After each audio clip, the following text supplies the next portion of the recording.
me see if that's working on my end. All right. We are live on my end. All right. Don't see myself live on my end, but it's no big deal. Let me I don't want to keep burning. show.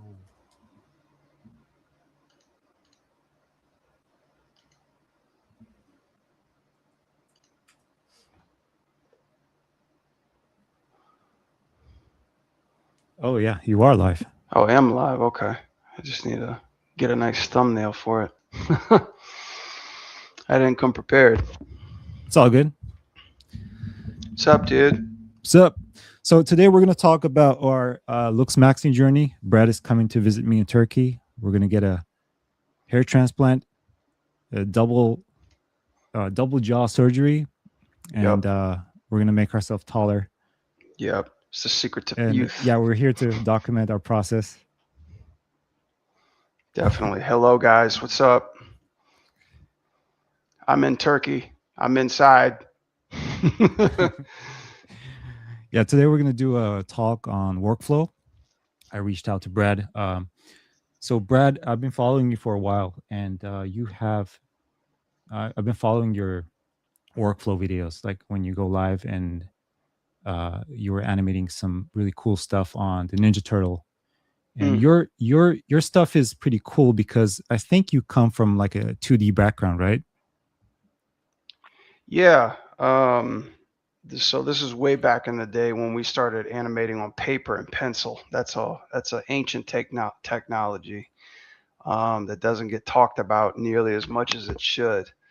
And 2D were basically the fundamentals of animation before technology made it a little bit more easier. I wouldn't say easier, but just a little bit more kind of fluent Hmm. and dependable, what a lot of people depend on, and not really familiar with the basic principles of timing and posing. We had what we called an X sheet, and it was basically calculating animation through then. Um, I dabbled in that a little bit, and that was right around the time that things went 3D. So, as you do, being a snot nosed kid in college, wanting to have a job and trying to break into the industry, that's when 2D was it was nearing its end of the golden era and slowly opening the doors up to the computer, or what they called the box back in the day. So yeah, The box. 2D's kind of been my yeah. It's like like a TV box set. I don't know. Nobody Oh. knows what that is anymore. And how old are you? Late 39 ish. Okay, I'm gonna be 40 in this August. 40. Okay, we're Yeah. about the same age. Hmm. So how We're did up you there, like? the dirty 30s. How did you like? What inspired you to become an animator? Like any Oof. films, video games? Yeah. Uh, Probably to sum it up, I grew up loving to draw. Uh, that was my that was kind of my one of my favorite things to do. Video games was a close second, and I got babysat on Disney movies. My parents would be working, and they bought me a whole bunch of Disney movies, so I'd be watching them Hmm. to consume my life. Any specific one? One that I remember specifically that made me want to be when it was a movie called Rescuers Down Under, Oh yeah. but it was the end of that movie that they showed previews of how these things were made, and I saw people drawing these characters, and they were like, "These are animators," and I was like, "Wow, these are adults that look like my parents. They're drawing, and that's a job." I was like, "I think I kind of want that." So Mhm. that's when the bug bit, pretty much. Nice. Yeah. Rescuers Down and Under. Yeah, Rescuers Down 1990. Under. I remember specifically Kathy Zielinski, Hmm. Ruben Aquino, and this dude named Glenn Keane. He was a hotshot, Oh. still is. They were drawn characters, and I was like, wow, that looks pretty cool. Hmm. And I was a kid loving Disney movies. Went to high school. Uh, Told everybody I like Disney movies. Got the shit kicked out of me for it. I mean, I don't know if we can curse on here or whatever. That's all good. Got bullied around. I still get bullied around for liking Disney movies. So Um, you got bullied because you liked Disney movies. oh yeah, yeah. When you're a teenager growing up, you're supposed to be like chasing chicks and stuff. You're Oh, not supposed to be what age watching was this? Disney movies. Um, like probably my teenage years, like Teenage. 10 Okay. to 18. But Okay. I took a detour and just did what everybody else was doing. Like, what are you doing after college? I don't know, probably work for the government, something Mm-hmm. like that. And did 2 years of that. Absolutely hated it. Was Right. bored out of my mind. Um, and then lo and behold, I did a family vacation after my graduation to Disneyland. I'm sorry, Disney World. And they did something called the Magic of Disney Animation. And I just fell over head over heels in love with it again and Mm-hmm. said to myself, you know what? I'm just going to ask somebody if it's possible to do this. And there was a guy, I forgot his name, but it was just like, you draw characters and stuff like that. And Yeah. I really dug it. I was like, this is cool. And then he gave me contacts of like colleges teaching, you know, Mm-hmm. animation. One specifically was Ringling, which is, Yeah, the I hotshot remember. school. You know that one, yeah. Yeah.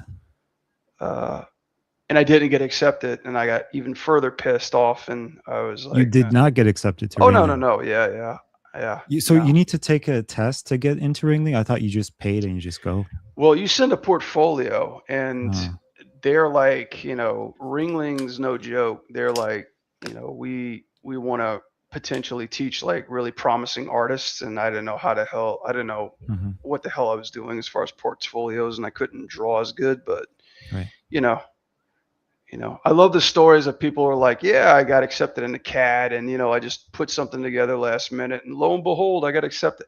Not me, baby. Nope, nope, Yeah. nope, Right. nope.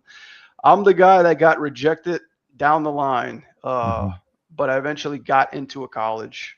I got my computer animation degree, and yes, we actually Like had a degrees. local community college. Yeah, like a local community in Tampa, Florida. That's not Mm. there no more. It had an animation program there, Mm.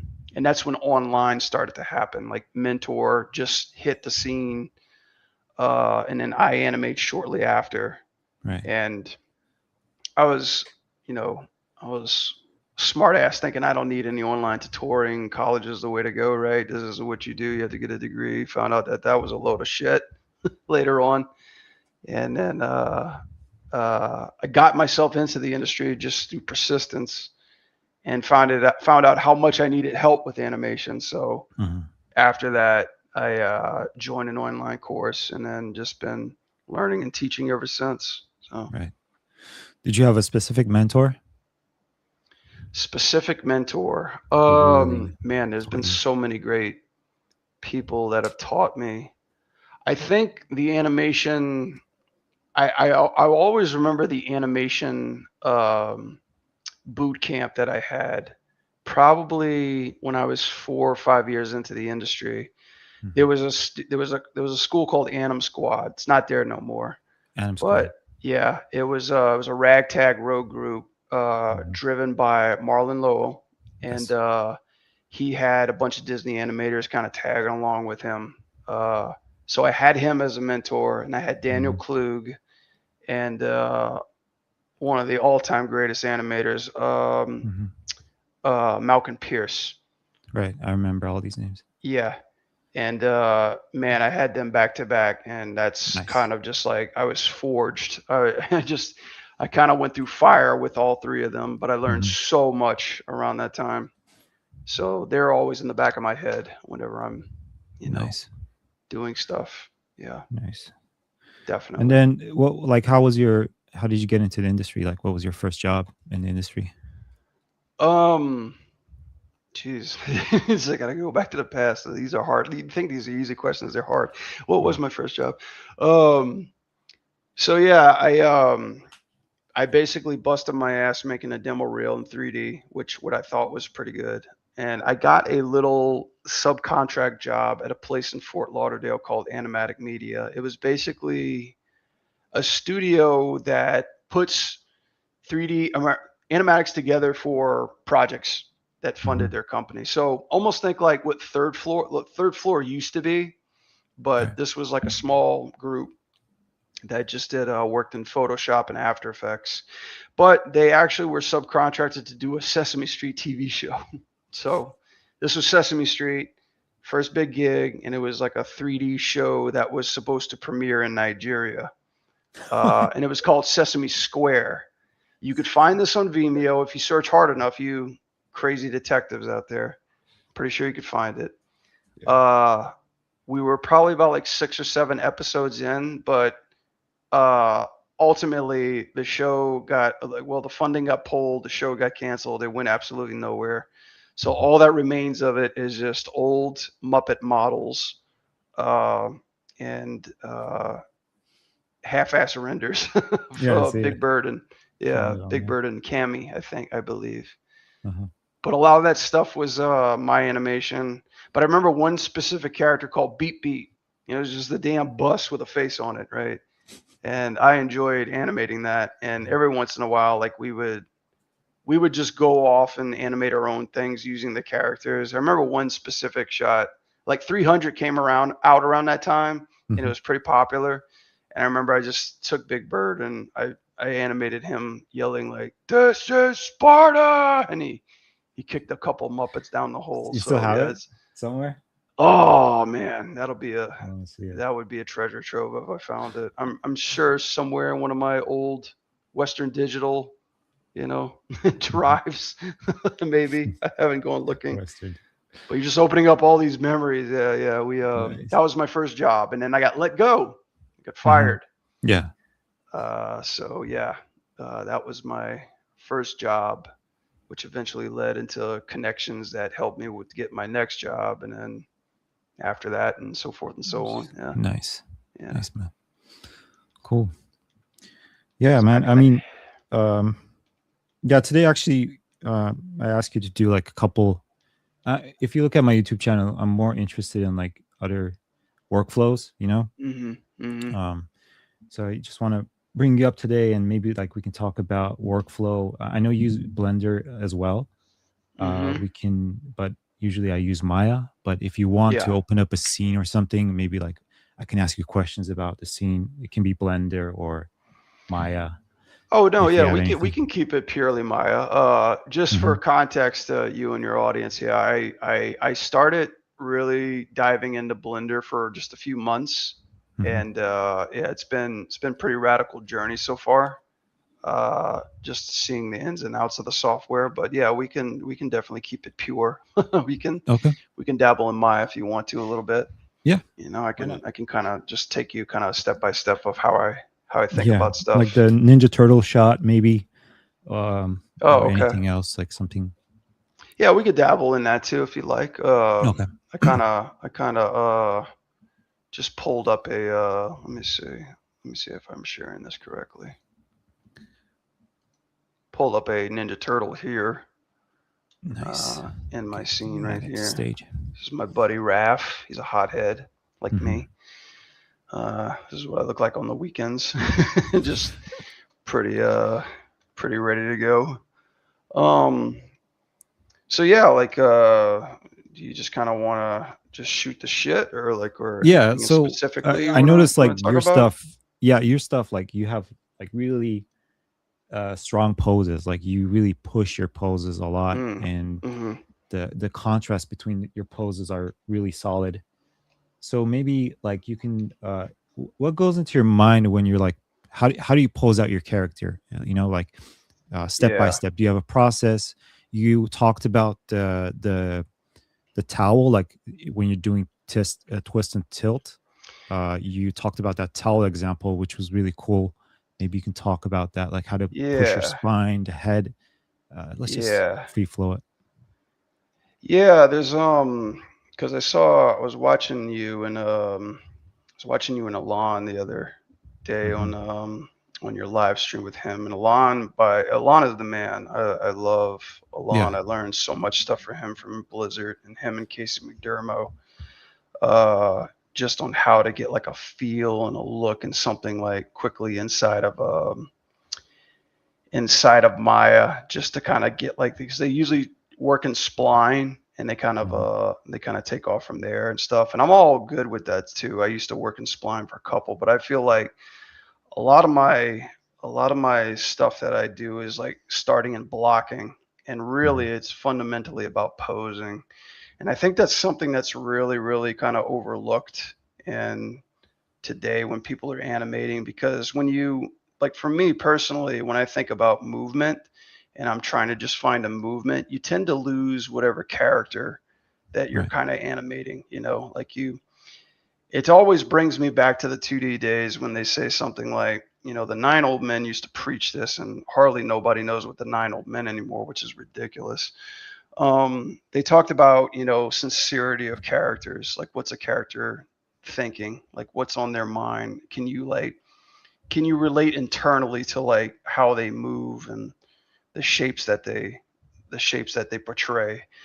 And if you think about the principles of animation, there's one in there called solid drawing, right? Right. And it's specifically saying drawing too. But in today's age, I mean, how many of us do 2D and how many of us do drawings? Like, or does that carry over? Does that have anything to do with 3D? Because we're not really drawing. We're moving a puppet. We're moving 3D characters around.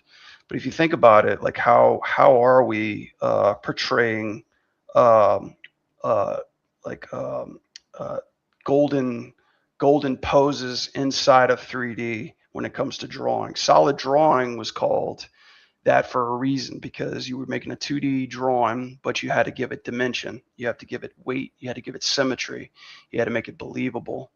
And I think for the 3D era, it's exactly what it's describing, except with what we're doing with our rigs. We're making posing, and it's good through good posing. I would put a stamp on it and say we can call it solid posing. And I think that's what's a big fundamental in what goes into your animation, because it's like whenever a character or an animation is taking place, you really have to spend time on your posing to make them feel alive, to make them feel hefty, to make them feel weighty. Hmm. Uh, I took a 2D class with Randy Haycock, and he always described it as treat every drawing as if you can pause it at any moment and then like just actually, you know, like see what this is about, like know who this character is, know what's Right. going on in this scene. And it always stuck with me too. Malcolm Pierce said it best too, especially when it came to like making your demo reel. He said before you even hit play on your animation, I should be able to already tell what this is going to be about. I should already be able to like understand what's going to happen or what your character is about to do, or have a feeling of what your character is going through right now. Hmm. And I was like, man, what a load of shit. It was like, and then really, like honestly, like I love all that stuff. I love hearing like how they think about this stuff. But when it came to posing, I really took that to heart of how you break down a character. So right now, as I'm talking, you're seeing me model this character. You're seeing me pose this Hmm. character a little bit. But what I'm thinking of is like if you guys ever found a book called Force Dynamic Life Drawing, it's by Michael Matness. It talks a lot about force lines, like arcs, pushing, posing, energy lines. There's also another one called Dynamic Posing by an animator called Sammy Youssef, and she came down to Bardell when we were working on Ninja Turtles, and she's such a sweet person, nice personality, but she's a 2D animator too. And her theory was you can basically throw a pose, you could draw a pose, but be defined by one line, which I always thought was pretty crazy. Wow. And this is like the energy line, basically, kind of like what we think of as arcs. But if you were just to like, because right now I'm looking at this pose right now with my character with Raphael, and I'm just kind of seeing something like kind of like this, something Hmm. that starts with the back foot and just leans into it. And when I look at that, I'm thinking, okay, maybe I can push my foot out a little bit more. Hmm. Maybe I can get a little bit more down to the ground. I could feel that power. I could feel that pressure. And I'm starting to look for bend and twist that Glenn King used to always talk about in Tangled, where you tilt one way, you tilt another way. Hmm. You find you're twisting one way and you're taking your lower body and twisting the other way, kind of like, what we were talking about with like the towel, like Mhm. Malcolm used to talk about it like a wet towel. He's like, think of your character like you're just grabbing your character like a wet towel and just squeezing that, Squeezing. squeezing that water, going one way, going the other way. It's like you're feeling it. You're feeling that pressure. You're feeling that energy coming out of there. And it's funny how, I go to all these lectures and then people kind of talk about it in their own different way, like this is the core, this is the power line, or this is the magic line, or this is your arcs, or this is like your standard form. So it's just kind of meshing all that together. I'm like, okay, well, everybody's got a different way of explaining it or talking about it. But they're all uniting in that one idea that this is important, when it comes to your animation. So I always look at it as like really taking my time to focus on just posing in general, just to make it feel strong. And in this case, Raph, he's a strong, rough dude, and I want to, like see if I could push the shoulders up a little bit more. Like maybe I can rotate, these arms out a little bit more through here. Kind of got like Mhm. a little bit of short arms through here too. Sometimes I'll break it and cheat it a little bit, like translate the clavicles because they put so much Mhm. emphasis on the arms and stuff. So like, just, and you're starting to see like as I'm working on this, I'm starting to like really kind of tilt angles, kind of twist into, kind of how I'm looking at the front and the side too.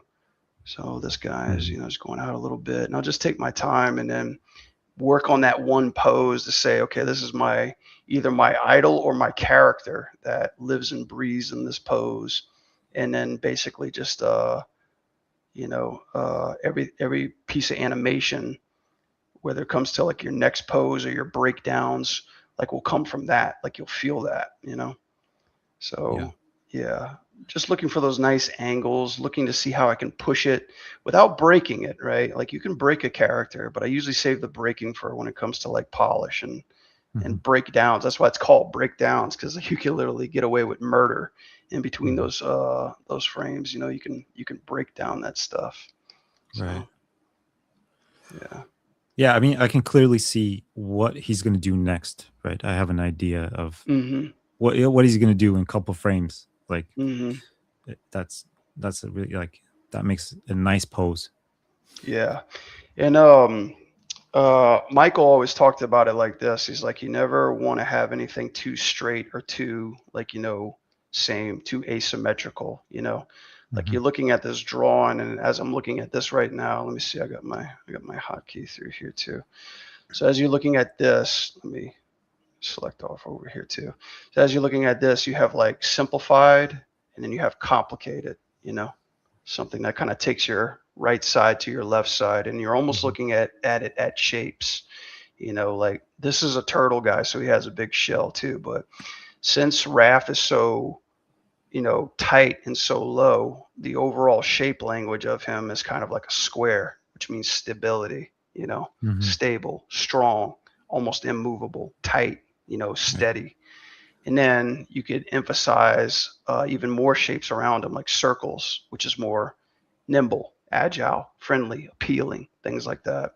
And Mhm. if you could put two shapes into one, then you start combining those shape languages too. Wow. Now, am I thinking about this as I'm posing it? No, because it's No. just way too much, right? Mhm. But what I'm trying to do is I'm trying to like really get a sense that I feel this character. Like as you said, you're starting to feel what he's gonna do. Like you're starting to get a sense of like, okay, this guy's ready to go, or I feel that energy, I feel that weight. I try to make sure that the weight isn't just I'm just putting him in. I'm stabilizing him, So I'm gonna center him out a little bit, kind of twist him out a little bit too, and then I'll start really playing around with kind of like the angles. So like you said, the tilting and the twisting. Right now, like there's a couple of lines that are kind of screwed up, so then I just kind of refine it. And I don't spend Mhm. too long on this because I know that even when I'm posing this, I'm going to come back and adjust these a little bit later. You know, Right. um, Glenn Keane said it best. He says, if your animation feels bad 98% of the time, it's because of your weak posing. And I Wow. was like, that's Brutal. pretty bold statement, right? Yeah. To be throwing around to a bunch of animators, but it's true. Um, uh, yeah. So yeah, so this is kind of like, first pose, and then I tend to use a lot of Anibot tools a lot as well. So like right now I got little hot sets. So like I know like most of you guys use like character controls too. Like I used to do them, but like these hot sets right through here, and I do like this little hotkey marker. So where my cursor's at, I can bring this up at any time. So this is like my all key, and then I got my cog. I tend to use a lot of Animbots to help me navigate and get around my Maya scene as quickly as I possibly can. And I tend to use a lot of like shifting in and out. So like right now, like I have my graph editor here.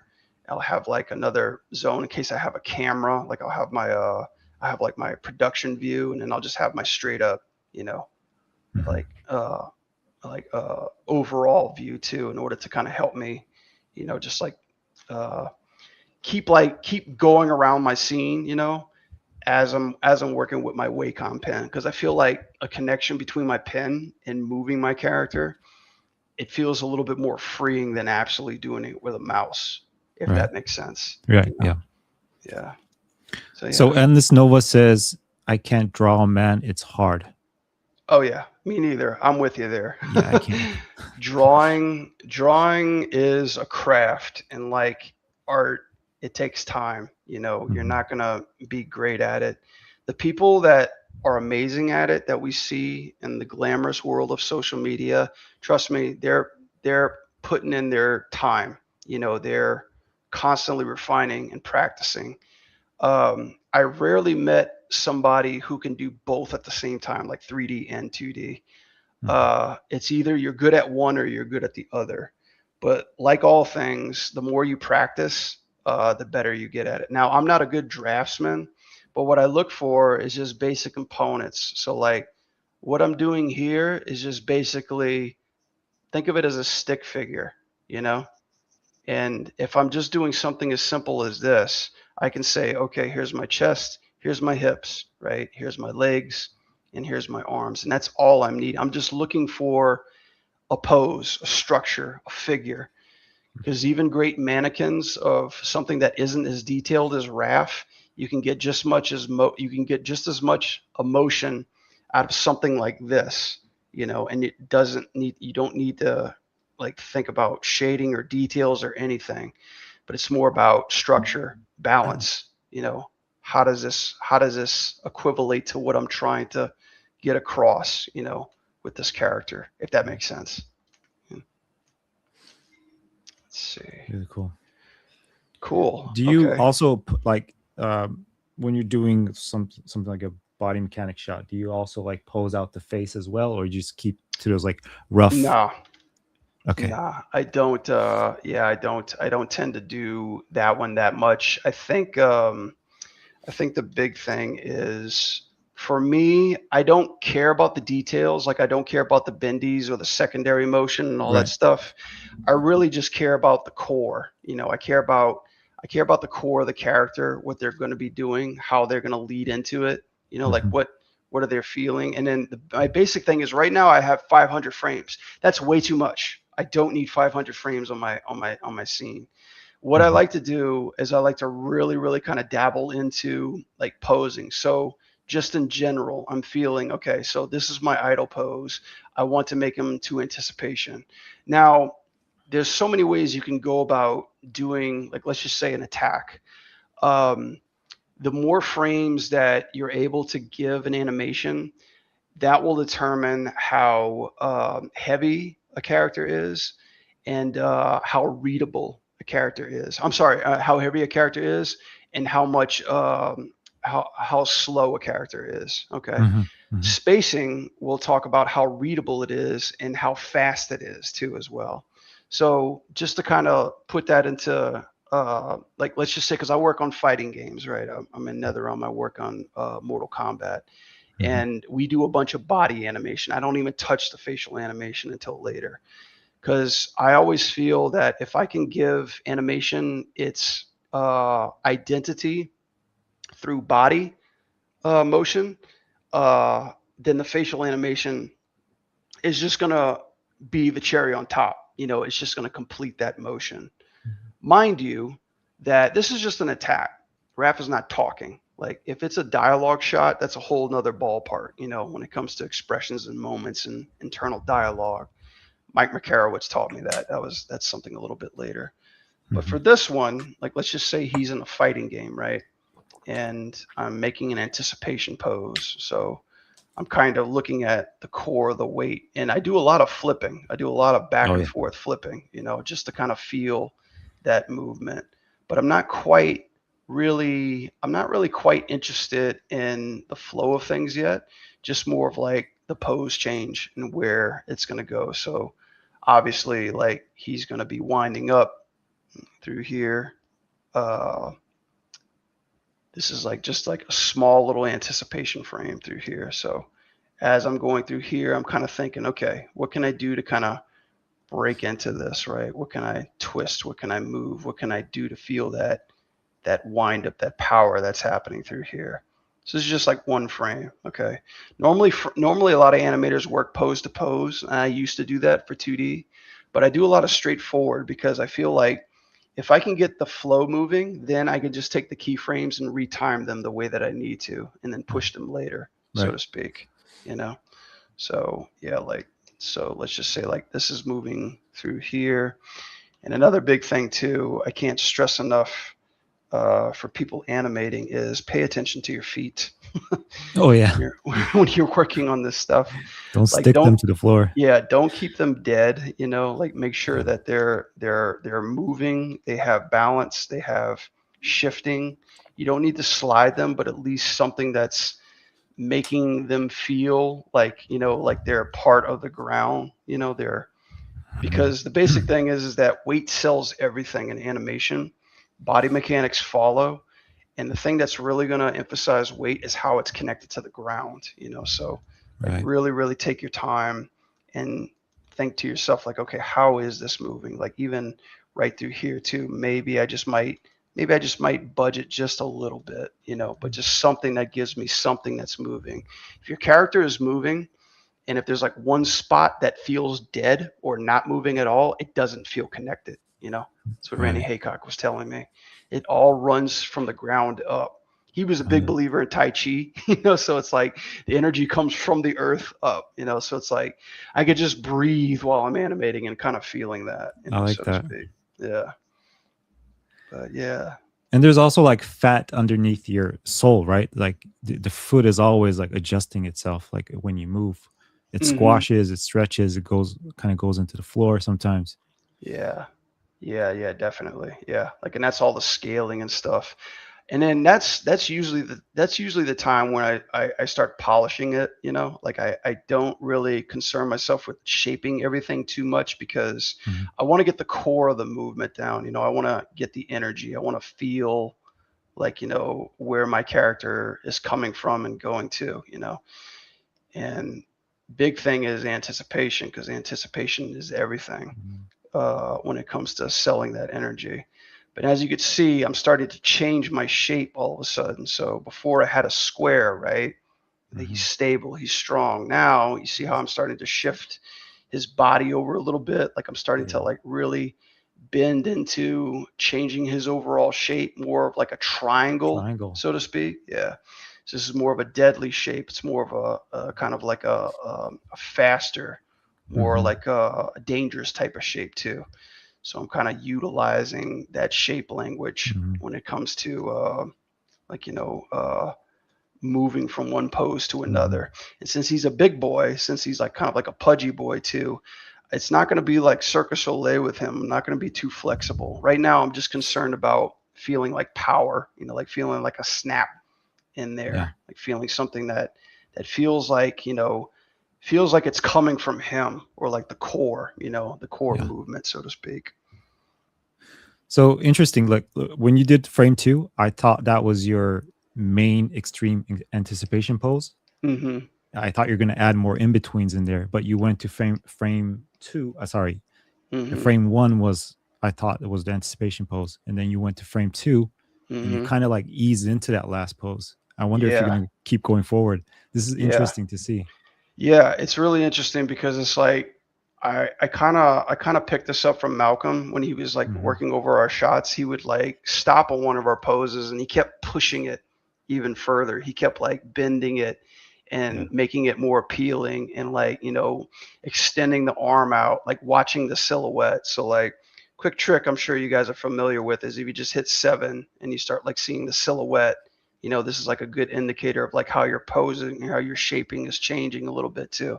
Hmm. So like even through here too, it's like, okay, maybe I can rotate this guy a little bit more outward. So that way the arm is coming out. Maybe I can bend him a little bit more through here. Maybe I can, tilt the chest a little bit more out here. Maybe I can translate it a little bit more there. And maybe I can pull this arm out a little bit more through here.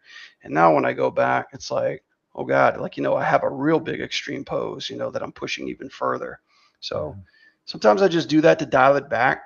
And also, it's really good because this is kind of determining my timing and I haven't even figured out if I want to make this like a light attack or if I want to make this a heavy attack too, because that all gets determined by your anticipation. If I want to make a quick attack, all I need to do is just hold this probably for about 2 frames and just go straight into the hit. Hmm. So just for kind of like demo purposes, I'll just show it. I'll just show this to you, and then I'll show you how you can just like morph it into something that's a little bit more heavier, right?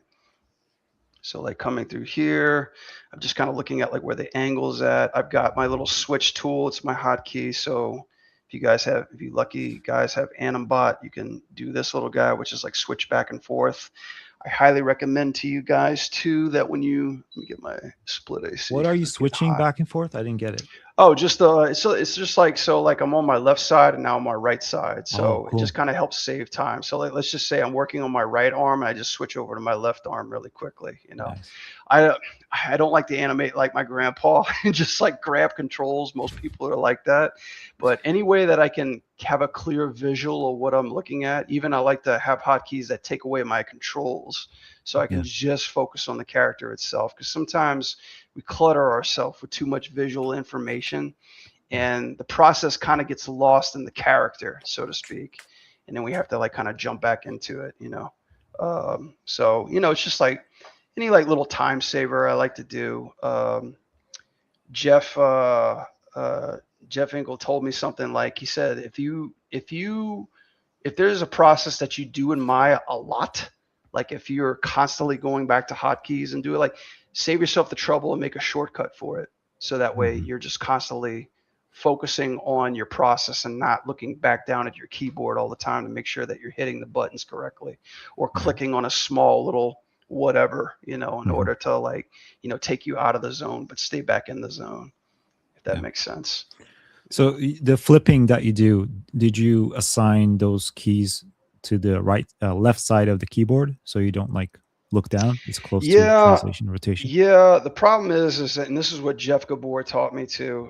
Jeff Gabor, he's an OG animator of Blue Sky that's never not there anymore. But he always Hmm. said he was like, if I am I'd rather keep my hand on one side of the keyboard at all times. If I'm going back and forth to the keyboard, it's just like I'm breaking my flow on what I need to do if I have a specific point that I need Hmm. to be animating into. He always talks about being in the zone and staying in the zone. The Right. trouble is with keyboards, there's only so much you have on the left side, and I'm a left-hander, so Oh, I'm drawing. I'm working with my left hand too. So I actually have this crazy piece of machinery. what is that? Uh, yeah, it's like a custom hotkey. Yeah, it's like a custom hotkey gauntlet that fits the size of my hand, and it's almost like it's No. built for gamers. So like playing first person shooters. Yeah. But this is like 3 buttons in one. So one, two, three, four, five. Actually, 5 buttons in one. So you can program them all how you need to, right? And this is like something that drawing, I always see animators with their keyboards like attached to the top of their screen, or maybe they have like a moon type of halfway keyboard that's split Uh-huh. into two, or maybe they have macro keys like Right. you might have seen like the X keys. This one's easy on my hand. It doesn't give me carpal tunnel, and I can just adjust it accordingly. So it's like all this stuff, like this part right here is Alt, you know, So Wow. like as I'm holding it, I'm navigating and then pressing all that stuff. Uh-huh. Uh, yeah, I'm slowly teaching myself. Don't get me wrong, guys. I'm not What like is a that? crazy What are those drum player. fingers? What's that? What are those finger looking things? Oh, on Like, top here. yeah. Oh, these are just extra buttons. So let me see. Like, it's pretty wild. Like, so like they don't come up, but they have like buttons. So every time you hit this, like a tab, this is a Mhm. button. So it's basically saying, like, I don't know if you could see it, but it's basically saying I can press, I can push down, I can go left, I can go up, and I can also go up. So I'm hitting like 5 buttons without even barely moving my finger. That's crazy, I know, isn't it nuts? It's like stupid crazy. man. Um, but yeah, I'll have to. I totally forgot the name of the company that makes these, but yeah, they custom make them. So I don't know if you guys can see that, but I have like my battle tag for show on there. For So sure. Whoa. yeah. It's pretty nuts. I don't know why I chose green. Maybe because I love turtles so much. Turtles, But yeah. yeah. Vertex says hi. Hey, hi. What's up? Hmm. Yeah.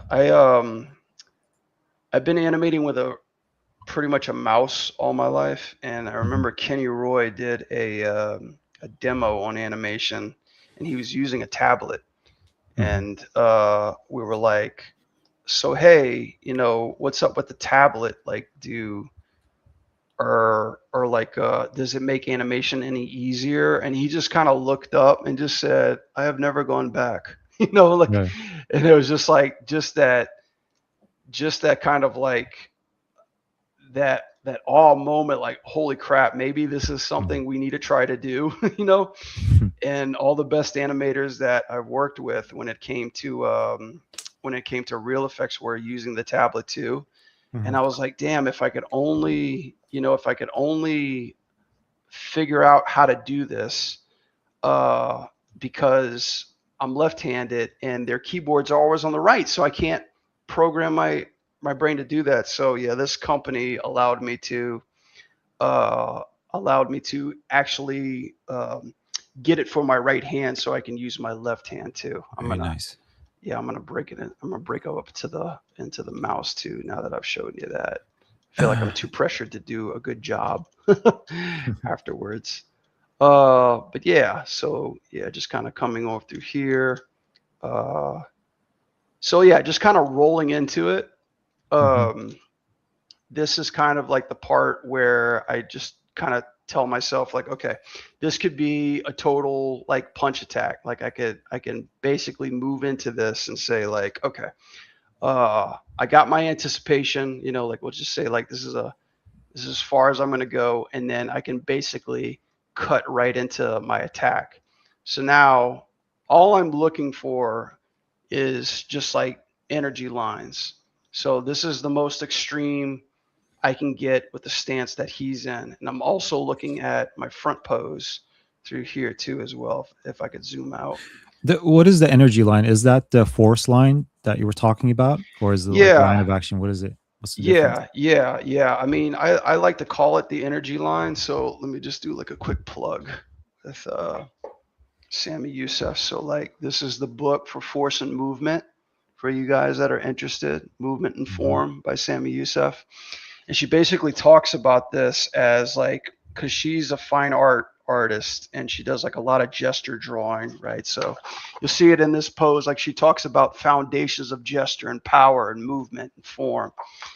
Basically just like how like just even in a pose can come from one line. So like even if you see a gesture, it's almost like you can draw one line from the bottom up to the top, and you can feel where the energy and the movement is coming from. And these are just drawings, guys. So like when you feel like a gesture or drawing that has force, that's just influencing your animation and how much you can keep pushing it, to Hmm. give that feeling that you want to. So that's why I always hold posing as the front and center, of like what I want to do with my animation. Right. And then sometimes I'll say like, okay, just from that, like even through here. So I'll just say like, okay, here's kind of like where my pose is at. And this is just a stick figure, right? So something kind of like this. And then I'm going to be like, okay, where would my energy transfer over from this line. So this is like the extreme bend I can do here. So now let's transfer it to the extreme bend that's probably over here, and think of it as, okay, there's my leg, there's my punch, Mhm. there's my back end. It's like this transition, this swap is what I'm looking for. And you could Mhm. happen over one frame or a couple of frames, just depending on the timing you want, in order to make it register as a quick attack or a heavy attack, you know. And then that's where you get your animation basics from when it comes to that feeling that we're looking for. So I'm just going to do this one really quickly, and So I always Jack, start yeah, from the core. sorry, Jack Go ahead. says coming late to this, but will this video be available for later? Yes, it will be. This interview is very informative. Sujeto and Stigraph says interesting. Just want to read those really quick. Yeah, go ahead, Cool. Brett. Yeah, yeah. Please, yeah. Don't. If anybody has any questions, yeah, Yeah, if you have any questions, please. yeah. Feel free to bug me.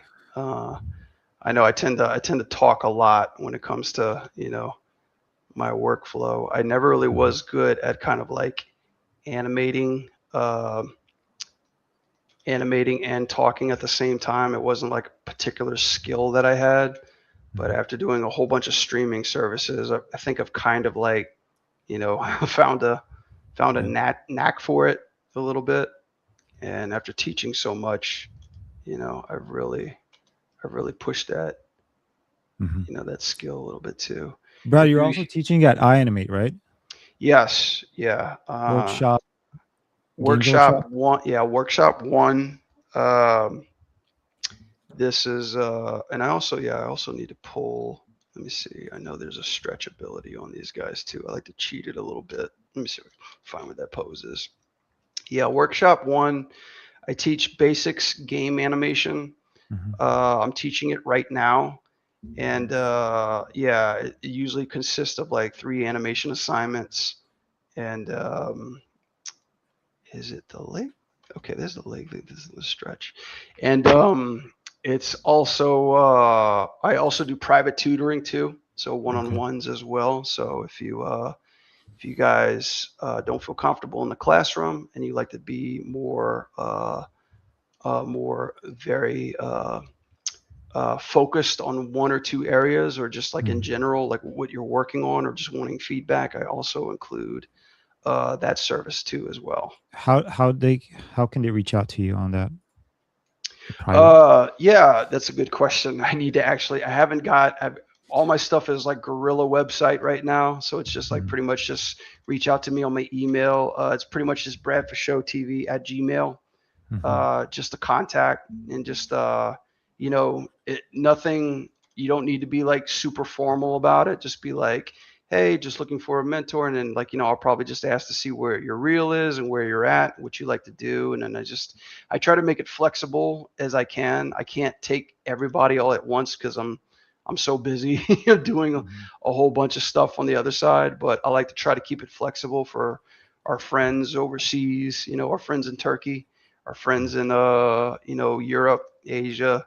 I try to make it as easy as I can on them. I do like hourly, and I also do kind of like a 4 weeks program too, where I just record everything, talk about what you need to talk about, give like a bunch of my feedback and advice. Sometimes I'll actually open up your scene and help you out to that too, if you want to take it that far.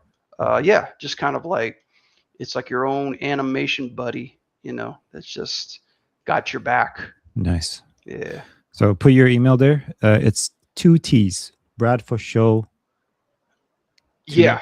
TV. Yeah. Yeah. I think that's Okay. it. Got Yeah. it. Yeah. Yeah. Steven's got Nice. it. Yeah.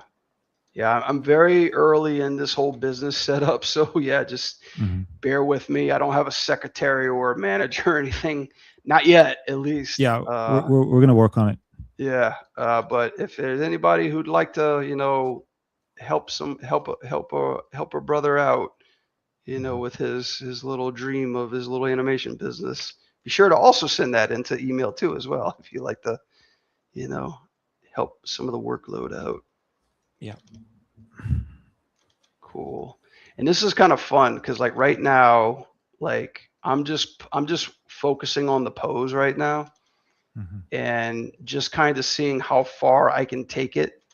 Like this is where I start to really push the pose and really, you know, really play around with like how much I can get away with breaking this guy. And again, just kind of looking at the tilt, the twist, uh, like how far I could push it. You're starting to see like there's some weird stuff happening with the shell right there, and that's just the limitation of the rig. So sometimes you just got to be careful of like how far that you're pushing or what you can do. In this case, yeah, this case it's kind of like more zeroing it out. There's also Hmm. some offsets too as well. I also tend to like just because I saw you and Alon were going after the whole rotation order. I tend to Hmm. work a little bit differently. I have on my trigger finger two, which just resets everything. So like it resets all my attributes to zero. So Yeah. that way, whenever I'm making stuff, I know I'm just starting strictly from zero, and I'm not over rotating anything. I tend to do that stuff quite a lot in order just Hmm. to kind of keep my animation in check. So yeah, and then from here, cool. I can also do a little bit of overshoot, through here. So this is just kind of like me going, you know, finding that, and I also do a lot of flipping back and forth, like just to kind of see how my animation's playing out right now.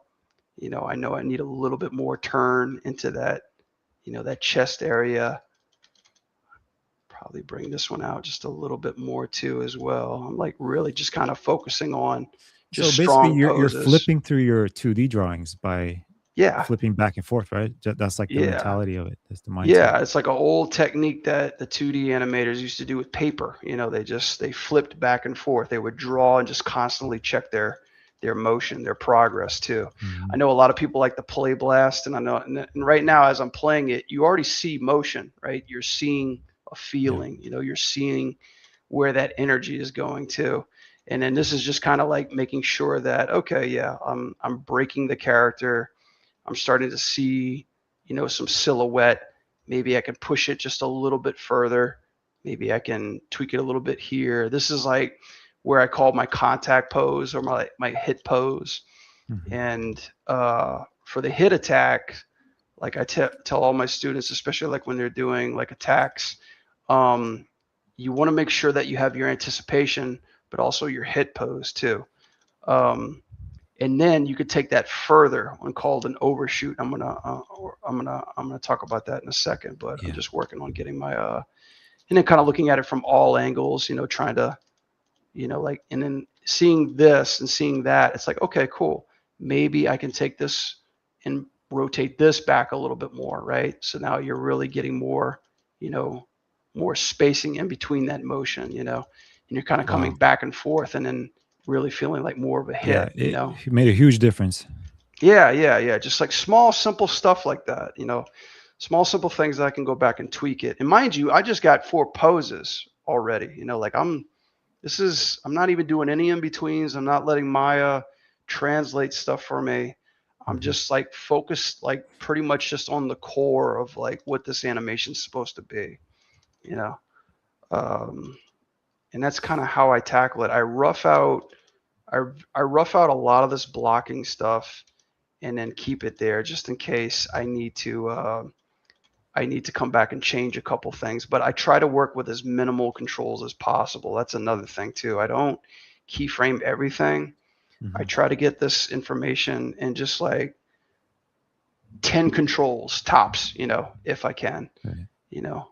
And that's kind of like what But I when you separate them out, you key everything, right? Because like yeah. right now, there's no keys on the whole. I see. Okay. Right, right. And here's another fun tip too, because like sometimes like let's just say I'm keyframing stuff. I'm working on my chest, but notice how like my hips right here has a keyframe on one, and I'm looking on like my chest and it doesn't have a keyframe on one. Or let's just say like I want to incorporate this knuckle control, and all of a sudden have keyframes on nothing through here too, Hmm. right? So instead of like what I used to do, when I grabbed everything and just S S S S S, there's a little cool tool in Anabot called Share Key Times, you know Yeah. so basically, like I use that all the time. It's just I grab something else and I just click that, and all of a sudden, it just adapts to everything. So now I got keys on all my controls Nice. too, which is great. Cool. And then we Brad, get Akash, overblown. Oh yeah, sorry, go cut ahead. you off. That's good. Akash says, I joined just now. So if you haven't already, could you please talk about or show us how you anticipate an action while keeping it responsive for the player? Oh, okay. If you can, Show us how you anticipate an action while keeping responsible for the player. Um, yeah, I think so. Yeah, I was gonna do like a hit and then probably like come back. So I think this is kind of like I think I have enough just to kind of show you right now. Like I can Mhm. keep posing till the cows come home and like pushing it even further. But I think like even through here, I have a little hotkey. I think was done by Animation Journey that selects everything. So Mhm. I'm just gonna hit all this stuff really quick. And also too, what I like to do is I'll show you this guys in a second. I'll just go right back to idle. So this is basically like your your straight up most simplest attack. This is your jab, okay? Yeah. So think about it, guys, when you're playing a video game such as Cuphead or Mega Man or Castlevania, and you want that instant feedback, that instant pop or that whip. This is what's called a light attack, something that's done in its simplest form, like 4 frames to 5 frames, and you're starting to see that instant feedback. Now, mind you, this is quick. If we were to put this into a combo, this is your dad beating the hell out of you with just like rapid punching buttons, right? This is the people that claim that they're good at video games when really all they're doing is just button mashing, Button as we mash. call it in the industry. Um, but to his question, I think he was asking, like, how do you make it more responsible to the players? It all comes from timing. And this is basically just your core keyframe posing, your idle, your anticipation, your hit, your return. Now, if I wanted to make this a little bit more heavy or a little bit more responsive, and by the way, before I start doing this, I like to keep my stuff clean because right now this is a keyframe on everything. Now, every controller I don't need, like every single finger control, I don't need all this stuff red. So what I really like to use is something through here called delete static channels. I don't know if you guys are familiar with that, but oh my God, this cleans up everything, you know. So Yeah. I have that as Alt Q, right? And then Mhm. basically all that stuff only things that I'm keying are the only things that I need to worry about, right? And then blocking, so like let's just say this is my quick attack, okay? So if I want to make a medium attack, so to speak, maybe I just hold a little bit more in the anticipation frame. So I just take these guys, let's say, let's just pull them out. Oh yeah, sorry, I got to grab everything first and foremost. So let's just say this is the anticipation, right? Maybe I just pull them out 2 frames, right? So all of a sudden you're getting a little bit of anticipation, which is cool, but it's still coming back quickly. So in order to read that as like a heavy pose, and I think I got a, give me a second here. I think I got a little stray. Oh crap, sorry. I Yeah. actually I selected all twice, and there's a bug on this tool that if there's like more than one controls, it kind of glitches out a little bit. Right. Uh, Did you save your file? Let's no, just I save it didn't. just in No, case. I Yeah, I didn't. do that all the time. Yeah, Let's just yeah. save it. So yeah, definitely save it, and definitely if you have Anabot, turn this little heart guy on, so that way that it would fix your crash. This is amateur animating, by the way, guys, so don't follow my example. uh, Hopefully Maya will show me mercy. Just give it a second or two. But basically, kind of like going back to like what he's asking, the more anticipation that you give to an attack, the more heavier it feels, and the more frames you're going to read, depending on if it's a combo. Okay, here we go. Now I'm going to save really quick. Nice. And so like basically all I'm doing is just making sure that this is in the right spot, and all I'm doing is just giving it more time. So as I'm doing this, you're starting to feel a little bit more of a heavier attack, right? And then maybe I can put the anticipation frame a little bit sooner and drag out the hit pose a little bit longer. So now you have a little bit more of a heavier attack, right? Now, mind you, there's no overshoot and there's no poses in there, but I'm giving more weight and more information to how this attack should feel and how this should respond, to the player. So there's actually interesting ways that you can do this. So the first is if you want a quick attack, but to feel heavy. Hang on a second, guys. Sorry about that. Huh? Uh huh. Okay, we wait a little bit? I'm trying to do.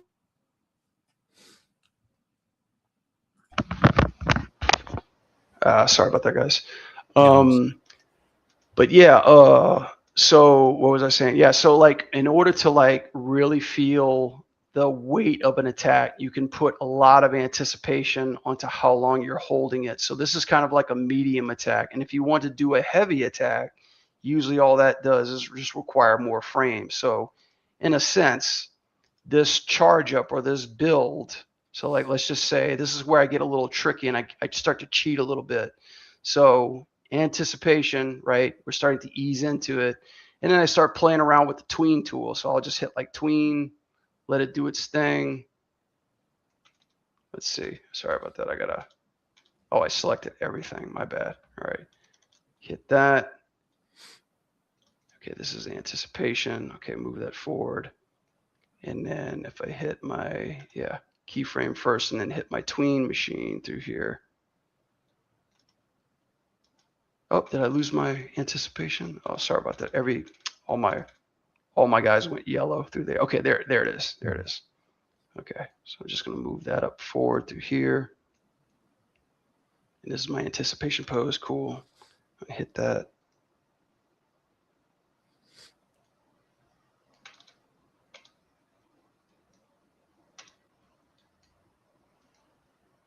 Usually worked before, I guess. Is there a Possibly reason not, but that if you're doing not, only 50% in the in between? 50%. Yeah, it's just like a tween on the tween, so to speak. Okay. I don't think my tween machine's working too well. Does my blend of ease work okay? Yeah, it does. Okay, so, that's interesting. I wonder why. Let me just try using my all keys. I've already got a hot set. Maybe it's because I'm grabbing everything all at once. Let me like Mhm. grab that. Okay, yeah, and just working that. Yeah, so like this wind up, yeah, I'm getting more time between the anticipation and then from here, then you could start to really noodle around with like if I wanted to make something like push pull, like I could play around with that, which really pushes it a little bit further, you know. Yeah. So like you could really start to play with like how much you're easing into the pose. So this is more of like a heavier attack. You're holding this pose, and then basically this is your hit attack and coming back to idle. So I'll push the idle way back here, and this is more of a heavier attack. So now you're feeling more anticipation into a hit attack, if that makes sense, right? Yeah. Now the key to feel this weight is what I like to do is before hitting your hit attack, I will insert a breakdown before coming from your anticipation to your hit attack. So moving this forward, uh, I'll make another keyframe, and in this pose right here, I will just break the shit out of it. you know, Yeah. I will push it further than it needs to go. I will stretch it. I would push that pose like we're talking about, like really feeling that energy, really pushing that line out. And of course, I'm breaking the character, but this is only for like a frame that So you they're not guys going are to able to really see it. see this. They're going to just feel it, right? Exactly, exactly. You're kind of Okay. like a magician, right? So we can I get rid see. of this. We don't need to see that anymore. But yeah, you're starting to like, that's what Hunter Grant told me when we were working in Overwatch. It's like, now that you guys are seeing the process, you're going to know where it's at. Um, let's see, I think it's this pose, yeah, for the scaling of the fist. I've also got a very crafty, handy tool. That's not what I want to do because if I scale this, you see how this hand gets all messed up. But I got a very crafty tool that actually just scales the joints themselves and it works off of UV. it's really kind of corrupted the way like I workflow. But I break rigs like this, and this is Wow. just how much of a mess that I am. So like, let's just say I'll do a vertice. I'll pop this tool, and it'll tell me what joint do you want to affect, and I'll be Mhm. like, okay, this is my wrist joint, all right, or like my hand joint, and then I could just beef that up a little bit, or just down the line. Right now, it's just doing a hand pose, but I'll cheat it. So like, let's just say this pose. I'll like scale this up a little bit, even though it's a little tarnished and trashy. And I'll go back to this pose through here. So if we look at it from the left side, you know, I just feel that pop, that overshoot, Nice. and now that you're watching that, you're feeling that snap, you're feeling that energy. So this is one way to do it, right? And then if I want to make it heavier, you could just add more anticipation, more lead into it. But the thing is, Steven, is I'm just working with these keyframes right now. I'm blocking it. I'm feeling it. I'm timing it out to say like this is how much I want versus if I want to do like something quick, like if I want to take this away, take these guys back and lead into the punch a little quicker. So to one of your audiences questions, I think. Like, let's just say, like, I want to feel a heavy attack, but I want to get there a little quicker. Well, then all I would have to do is maybe get rid of this guy, go straight to my anticipation, and then go straight into my attack and hold it there. Legend of Zelda Breath of the Wild does this. This is a little off right here. I gotta grab this. I told you this is a very, very nasty way of doing things. Yeah, you got to make selection set out of that. Yeah. No, you're totally right. Actually, that's a good idea. Let me do that right now. Grab this, grab that, yeah, and then put that there. So like scale fists, something simple. And then I'll just move that one back here too. Mhm. And now this is just like really playing around. This is a sandbox to feel like the response of the button is I want to hit the character, but I want to make it feel strong. So I will live inside the fist. I will live inside that hit pose and keep it there and settle and do my, like my settle and my overshoots and kind of like my blend ins and my blend outs and stuff. So that's the very basic core when it comes to fighting and animation too. So it can go both ways, which I think is really, really fun. Mhm. And like even through that, like I can put this into a prototype of Unreal and then start to play with like how I feel about this Mhm. response. Like, like how does it feel? How does it blend in? And even further, if I want to give a little bit more information on like how the pose feels, this is what's called kind of like the whip or like the C shape or kind of like the whiplash effect. I forgot where it was. I don't know if it was in um, I don't know if it was in the survival kit. Probably not. Uh, I might be blanking, but this is like where you Whiplash? the whiplash. Yeah, it's like I don't know if it's called the whiplash or not. I keep blanking on it. It's so bizarre. But basically, what I'm trying to do is I'm trying to insert a breakdown between anticipation to hit. So looking at it in perspective, right? This is kind of like where I'm starting. Mm. This is where I'm ending. Whoops. Epic pen, you're not so epic. And this is where I'm ending right here. But that breakdown that I'm looking for, kind of like that snap, is Okay. something that I'm trying to insert in Uh, between here, like yeah. that whip, and you can add that breakdown in order to add a little bit more weight, a little bit more heavy into your attack, and a little Mhm. bit more information. You know, like let's just say we're not doing Cuphead, Mega Man, Castlevania, like we're not doing these quick roguelikes. Where our turtle game all of a sudden became an action adventure game, and we want to really read between the lines. We want to really feel that smooth transition. So like that's basically all I'll do. And Mhm. then I'll grab this. And I love like sometimes I'm nudging tools around with these two guys, like these nudge tools, which is usually fun. But a lot of the times I like to use this insert in between tool so that it just moves everything that I have down. So, I'm starting to use these a hell of a lot more than I used to. And Nice. basically what I do is, like I'll just try to take a pose for free, So like I'll just move this one back a little bit and just go right back to my cog, my core, you know. Maybe I'll lead in with the hips a little bit. And notice, guys, that I'm not like I'm doing this really rough and ugly, like Mhm. I'm not really paying attention too much to the shapes. I'm just trying to get that feeling, through here too as well. Let me turn off this polyplane. Let me go back to this movement as well. Zeroing this guy out, seeing Mhm. where that's at, and then, you know, holding this back a little bit more. And the cool thing is too as well, I've got like what you can do is grab like a small part of this section and be like, okay, this is what I want to hold back. And I'll just go like the blend to ease. Like I'll move that back really quick. Or I'll take that. I'll just go blend to ease back here. Cool. All right. Got that pose that I'm looking for. Maybe I just rotate this guy back through here, and then start to really find that line, like really find kind of like that S snap shape that I'm looking for.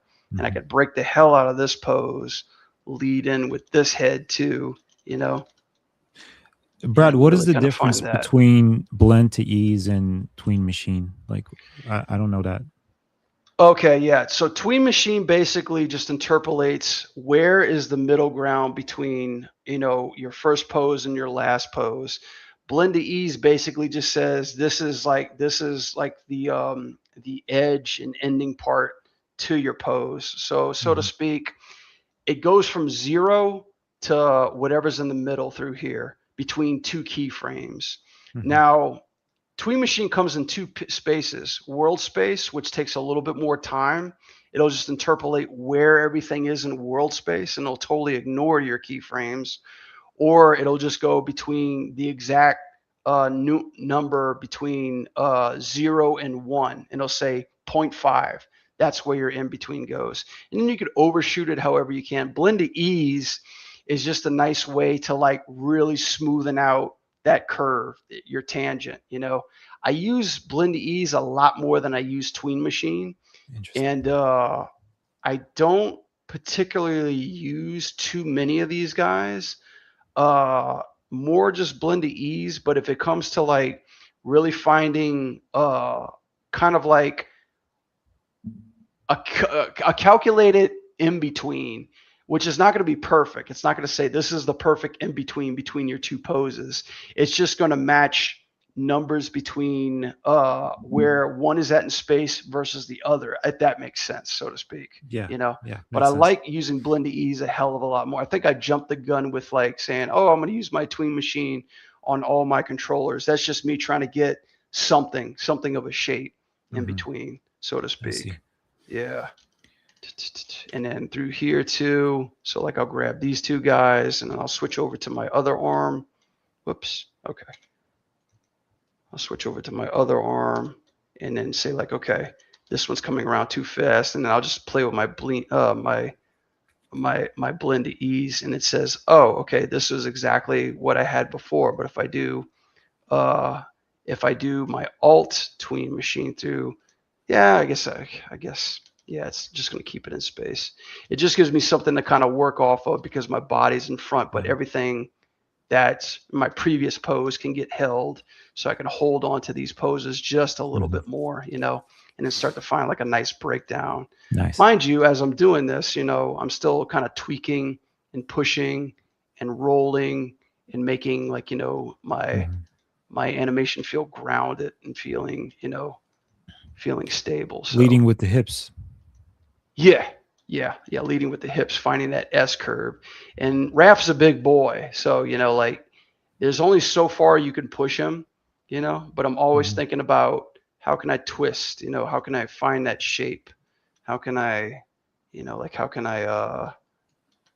I make it feel like he's not too broken, but feel like he's supposed to be pushing that way? Yeah. Brad, so Jack has a quick question here. Let's look into this. Not sure if you went over it already, but do you often pay attention to where the body has tension and is relaxed when it comes to making your poses? How do you think about things like that? Let's see. Often pay attention where body has tension and relax when it comes to making your poses. How do you think about things like that? That's a really good question. Tension in your posing. I think Randy Haycock said something in 2D, which was kind of like, I don't want to say like mind blowing, but just kind of like forced perspective. He just says, when it comes to broader actions, pushing and spacing tend to read better. But when it comes to like very eternal, subtle actions, tight and connect reads more. So it's almost like tight and steady versus broad and expansive. And that texture between the two plays out in really good animation timing.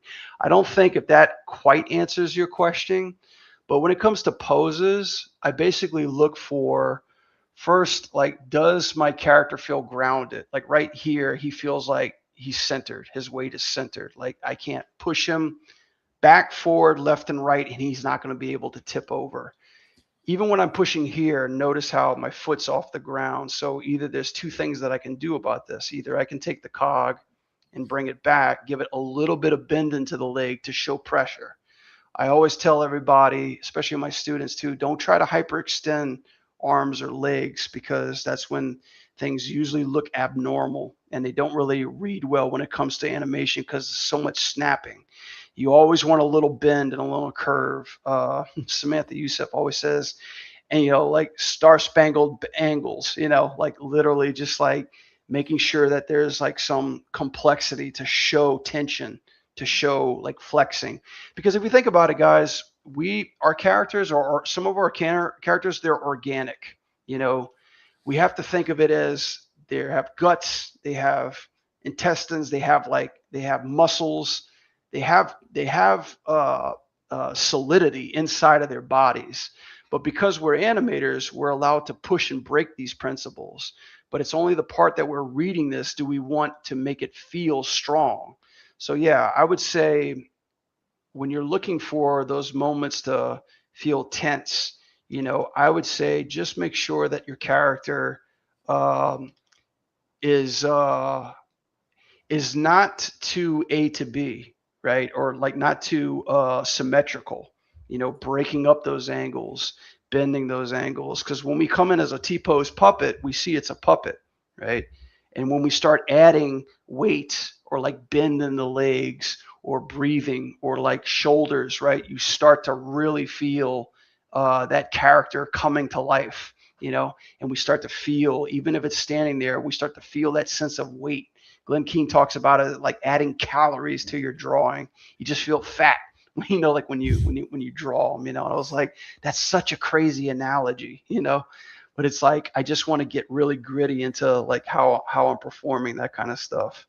So this part, yeah, I could bring the cog back down through here, or like a good animator should do, I could start breaking some of the rules, right? So I can go into his his uh, his control scheme over here, and I could start the where was that? Where was this little guy? I think this is it, right? I think there was a Brett, I'm going to be back in sub 1 minute. Okay, control. Okay, looks like I'm taking over now. yeah, take over. All right, guys. Let's talk about beer. I love beer. Brewing is good for. No, just messing with you. Let's see. Lake bin control. Where is that at? I swear I saw this. Oh, he's taking a break. I'm trying to find this one too as well.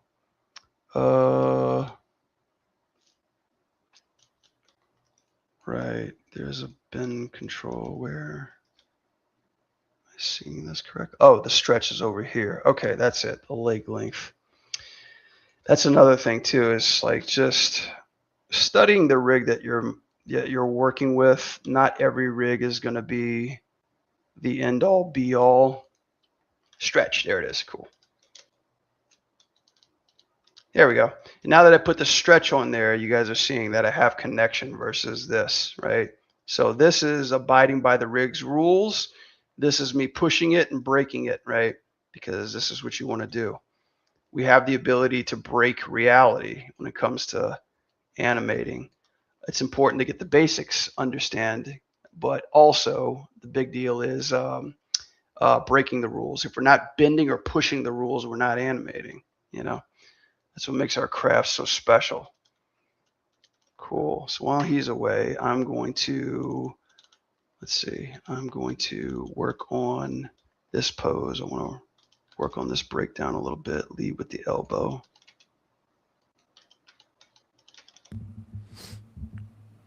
All right, I'm back. Hey, welcome back. And I'm probably going to add, let's see. Actually, let's see. The wild gamer here. Hey guys, I've always had this doubt. How much of the cog and the isolated hip controller should you use to do a pose? Isolated hip controller. How much of the cog and isolated hip controller should you use to do a pose? If you're asking like how important the cog is, I would say it's very important. It's super important. Uh, I always tell my students, as well as I look for myself, especially when using broader actions, everything comes out of your hips. You know, it's basically your foundational core. If you think about it, you know, I remember taking my first animation lesson, and there was a title that said "Walking is Falling," and I was like, "What?" You know, like, what is this riddle? You know, like I don't understand. But if you think about it, when you walk, your brain doesn't comply it because you learn at a young age, but it's basically what your hip is doing. In order to move, you are leaning somewhere, you are falling somewhere, but you're just catching yourself with your legs all the time. Mhm. And the most heaviest part of our bodies are our torsos that is being driven by the hips. Anything that comes out of action wise, whether it be running, jumping, landing, moving, twisting, punching, you name it, lifting, it all starts from the core, you know. So your cog animation is vital. But what I also say to that too is your foundation makes it believable.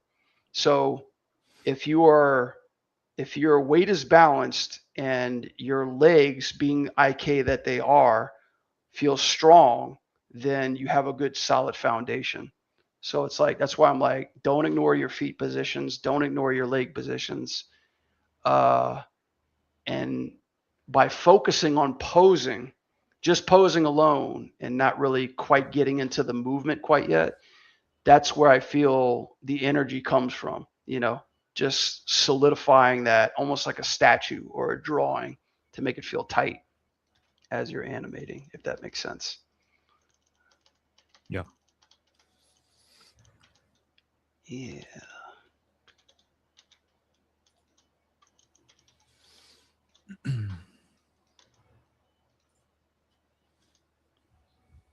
So cool. So this is going to be my overshoot pose, and I could push it even further. This is, this is me Nice. really, really playing around with how far I could take this rig.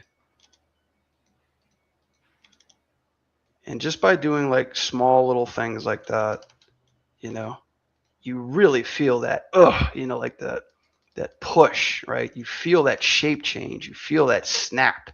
You feel that energy. And already it's like, man, let's put this into a game and let's see how this feels, you know. And then this is Mhm. I'm not polishing anything, right, guys? Like I'm not even getting into the final stage where when we make video games, it's like popsicle stick theater. It's like pretty much give me as much information with as little work as possible, so to speak. So it's like, like popsicle. This is a terrible analogy, but it's just like you can have two popsicle sticks come in and have a conversation and be entertained by that.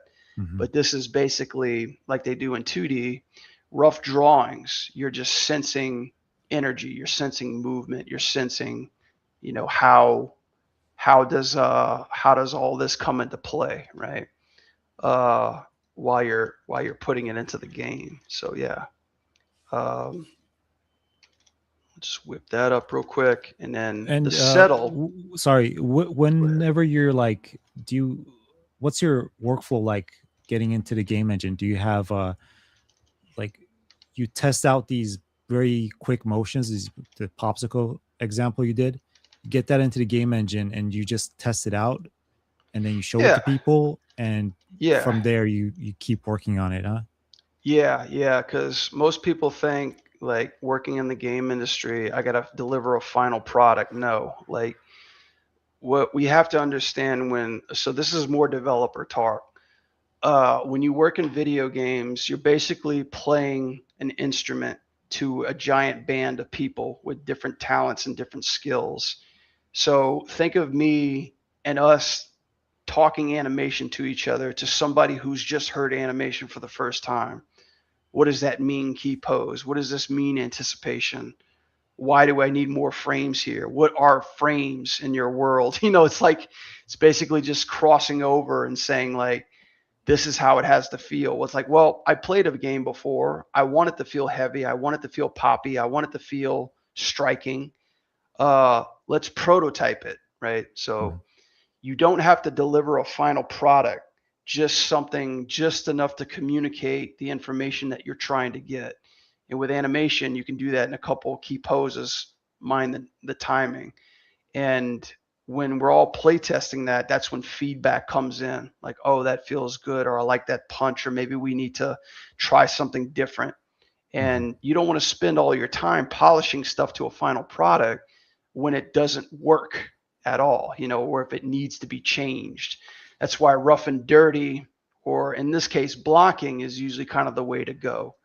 For me, I think it's all in the posing. If I can make you believe and feel something out of just a few keyframes on a solid foundation, I think I got a pretty good start, you know. Mhm. And if we need to add more keys, then by all means, I'll just go through here and then just add some more anticipation, add some more like, strength and stuff. That scale fist is killing me, by the way. Yeah. But yeah, just like add a little bit more time or quicken it up a little bit too. So, just the more simplistic, the better. uh, I think when it comes to game prototyping. Right. And then, like, because games tend to take place over a lot of characters and we need something quick, sometimes we'll take the DNA from an existing character and just throw a skin or a mesh on top of it and use previous animations. Like the character will break, but we're trying to get a feel of it. We're trying to Yeah. get the feel of it happening before we decorate it uh, for animation, so to speak. Nice. Yeah, yeah. And then, just like I like to play with kind of like settling. So like in this case, like this is just me. So to this gentleman's question, I think it was Wild Gamer. This is me working on the core, just the cog, right? So I have settle, I have my nice ease in, so you're feeling heavy, and then all of a sudden I can just I can even move the cog back to, with my blend ease, back to like square one. So this is how he goes right back to like the end, Combat like, idol. yeah, to the idle. And basically kind of like, Stephen, how you and Alon were working, you work in blocking, like literally blocking, like with shapes, and then Mhm. you can start to fill in the in betweens. My method is basically, and this, I don't endorse this tool, but sometimes there's a way to get around it. So this is just your blue pen tool, that you move in on this little guy. Let's see, my little guy through here. Okay, this little guy right here. So this is basically just saying like, okay, maybe I want to add another keyframe in here through here, holding, or maybe just, bringing this fist around through here, and then just adding it to the next keyframe. It's like, it's basically just stick figure, popsicle stick theater, Mhm. as I come to a settle, bringing my fist in, bringing it out again, you know, just something that shows me like a blueprint and I could basically just rotoscope on top of it. Maybe I could start bending the body here, coming back, lifting off this foot. And it's not perfect, mind you. Like it's not like sometimes the feet are sliding a little bit and things are kind of like all off and a little whack here and there, but it's very rough stuff. Like it's just I'm not trying to paint Picasso here. I'm not trying to draw Aladdin. I'm just trying to find movement. I'm trying to feel shapes. I'm trying to establish where my core is coming and going, Hmm. feeling of like how my animation can get back. And it's all just rough stuff. And it's basically like you putting a sphere and a cube inside of a scene and animating it in 3D, where I'm Hmm. just drawing a stick figure. I'm just trying to find a flow. Yeah, So I can do that too as well to kind of help guide me where I want to go. So that's really cool. yeah, it's I learned that from Jason Ryan, and it took me Oh a yeah. long time to understand like why is he doing this? He works at DreamWorks. Are you telling me he shows stick figure first Mhm. passes? But what I didn't understand at the time was he's basically doing the timing and spacing pass Mhm. immediately as quickly as he can just to get the flow going. So that Right. way he can establish his blocking pass in 3D. Hmm. Pixar animators do this too. There's some fantastic 2D animators that draw a 2D first pass because their mentality was 2D animation. They know how to do pose to pose. Hmm. And once that is approved, then it's just translating into 3D and the rest of the process is that much more simple. Right. So, it's a bit mix of two. I'm not the best 2D animator. I'm not a good draftsman, but I know that timing and spacing come from that, and getting that as quickly as I can into 3D without having to wrestle a lot with the posing saves time, Right. saves time and energy too, as well. Yeah. Jack, I missed your question. Sorry about that. I'm just seeing it right here. But this kind of answers your question, right? The He says he's familiar with the primitive pass method, which is animating boxes, and the Mm-hmm. layered workflow.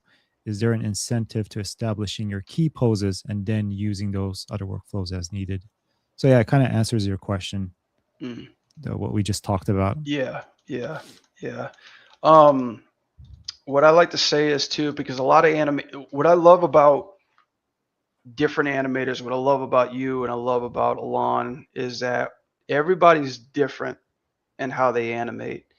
And I always encourage everybody and my students, I'm like, I show you, it's like show and tell. I show you what I do, you show me what you do. Maybe Hmm. I can pick up a trick or two that you do that fits nicely in my workflow. Right. There's never one animation method is the best animation method. Like if you read Richard Williams' book, that guy is insane with like how he sets up posing, how he animates follow through, Hmm. and it's never like the one way is the way. It's just a way to do it. And I Hmm. like to I like to encourage people to try to adapt other workflows and see if it works for you. And if it doesn't, well, just take the part that does work and fit it into kind of how you like it. And if none of it does, maybe like establish how you like to do, and then also improve on that too as well. Right. That's what I think is so great. I think everybody can find their own rift on how to animate if it helps them be faster and more efficient. And as long as it feels good, because when it doesn't feel good, that's when I take it out. I'm like, I don't like doing it this way, like it doesn't feel comfortable. I mean, hell, I bought this weird, crazy thing, in order to help my flow. And people are like, bro, what is wrong with you? I'm like, it's just how my mind rolls, like Yeah. it's like how I like doing things. Like I like Animbot. Most people like Mike McCarowitz, a godlike animator in Pixar. He doesn't even use hotkeys. He He doesn't use doesn't. Anabot. He doesn't use anything. It always baffled me. I'm like, do you have any shortcuts? No, absolutely. He animates like my grandpa, and I'm like, but that's just his thing. Yeah. That's what comes natural to him. He's just such a hothead for curves editors. He spends Yeah. his time editing curves. and So Michael that's all fine. Makarowitz, is that how you say his name? Mike Michael Makarowitz, Mike yeah. Makarowitz. I for, He's a Pixar animator, and he has a course called Learn to Layer. It's on animc.com. yeah. I took his workshop a while ago, a couple of years ago, and it was really good. He animates the layered way, and I don't use that workflow, but I took some stuff that I got from him and I implemented it into my workflow. I'm more about like, not copying curves on top of each other. I just use the basic overrig scripts and like space switching. I feel like I have more control over it. But if you guys want to check out animc.com, learn to Hmm. layer, you can look that up. Really good animator. Yeah, yeah. Mike is the man. He's very unfiltered too. So Really? yeah, Oh wow. yeah. Be just know that you gotta get two adult admission tickets for his course. Wow. uh, no, Nice. he's a fantastic guy. I took an Anim with him a long time ago. Hmm. Uh, but yeah, he's just very straightforward. I think what I learned most from him is texture, how to break Hmm. up visual texture in your animation, how never one thing is the same beat over and over again. It's Hmm. more, it has its quicks, its slows, its ups and its downs. He explains it like music is good to us because there's different rhythms, there's different volumes, there's different beats. Right. Visual language is the same thing. We pick it up through actions, Hmm. and how it doesn't seem to be like a cycle. There's always like something that's holding and feeling a little bit more different to make your animation really pop. Right. Yeah, cool. But yeah, so far this is kind of like how my blocking just kind of presents itself. I know we're getting like an hour and a half over Mm. through here, but I could definitely show you kind of like, Yeah, all good. I mean, I have time. okay, I If you could have definitely time. show you like the little turtle project. I can give you guys a little preview of what I'm working on. Hmm. That's taking a while. Uh, Endless Nova asks, do you guys feel like streaming your animation process helps you to be more productive? ooh, um, I'm gonna say I don't like anybody watching me while I work, so I don't know why I stream. I don't know if that's the same for you, Steven. I know you're a beast at that. It seems to come Um, second nature to you. well, I mean, watching myself later, my recording, I don't like talking a lot. Hmm. But like watching myself in time lapse, I can see, okay, I'm repeating that thing. I'll just cut that off. And then, but also teaching uh, made me a better animator, like teaching, talking about it, like what my workflow. Yeah, So, yeah. yeah. Yeah, I think if I have to say something good about it, I think it helps me to be more direct in what I'm doing. Hmm. Because I suffer from bad ADHD. I tend to get distracted, like, ooh, piece of candy, or like, Right. ooh, I heard something on a podcast that really made me want to explore a little bit more. But I think having an audience and being kind of like, front and center, it forces me to really, really, really make decisions a little bit more carefully. And I have to not be afraid to fail, because somewhere along the line I'm going to f up. I'm going to break something. I Something is Yeah. not going to work. But the good news is that I've kind of had a small community that's been very helpful in helping me troubleshoot a lot of these things. And Mhm. even when I'm doing Blender sessions, I do not know jack shit about Blender, but I have a Blender audience that is always on standby, that loves to come in to help me with like questions I might have. So I think that is a very good pro to streaming the process. So I think it goes both ways. Like I'm kind of like helping others by talking about what I do in animating, and I'm learning a lot, from places that either I'm a little rusty on or I have questions about, you know. Yeah. So it's kind of like I feed you, you feed me kind of process. Nice. Uh, so don't be afraid to fail, I guess, you know, if that's the takeaway. But yeah, I do get anxious when I'm like, okay, I'm anxious right now, you know, like I'm on Steven's podcast Are you really? video. Yeah, yeah. You I'm don't just like, show. You what do don't I show at do? all. But yeah, so let me yeah, let me pop open something really quick. I can Hmm. I can show you guys what a lot of this havoc in my head can produce over a long time. Now, this is a project I've been on for quite a while, and this is only one shot in particular that I'm working on. And this has to do with a Ninja Turtles animation and kind of like the same step by step process that I'm showing you. And this is just one attack, but I'm also incorporating camera work as well as multiple rigs in the scene as well. It's insane. And kind of like giving myself more rope to hang myself with. uh, so yeah. So yeah, this is a Ronin project that I'm working on right now currently. And let me see if I can, yeah, let me see if everything's kind of in play. Um, it's kind of like in a spline polishy phase for right now. But as you can see, this is my main guy. And this is basically what you're going to be looking at through here. So I'll play a little bit of it for you guys. You'll be able to first to see this premiere.